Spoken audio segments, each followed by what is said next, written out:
आपको ये बताते चले कि ईरान की जानिब से इसराइल पर हमला किया गया है और भरपूर जवाबी कार्रवाई की है। इसी सूरत हाल में सऊदी वली अहद और अमरीकी सदर में राब्ता हुआ है। दोनों रहनुमाओं में इलाकाई सूरत हाल पर तबादला ख्याल हुआ है, जबकि खित्ते में सलामती और अमन के हुसूल की अहमियत पर जोर दिया गया है। ईरान का इसराइल पर हमला, सऊदी वली अहद शहजादा मोहम्मद बिन सलमान और अमरीकी सदर डोनाल्ड ट्रंप में राब्ता हुआ है।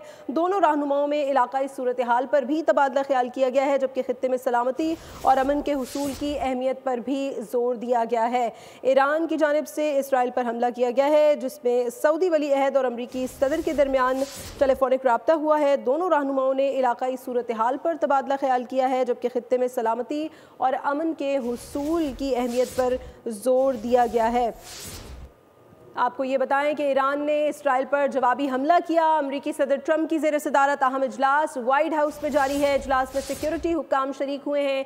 इजलास में हालिया सूरत हाल पर तबादला ख्याल किया गया है। ईरान की जानिब से इसराइल पर जवाबी हमला, अमरीकी सदर डोनाल्ड ट्रंप की ज़ेर सदारत अहम इजलास वाइट हाउस में इस वक्त जारी है। इजलास में सिक्योरिटी हुक्काम शरीक हुए हैं। इजलास में हालिया सूरत हाल पर तबादला ख्याल किया जा।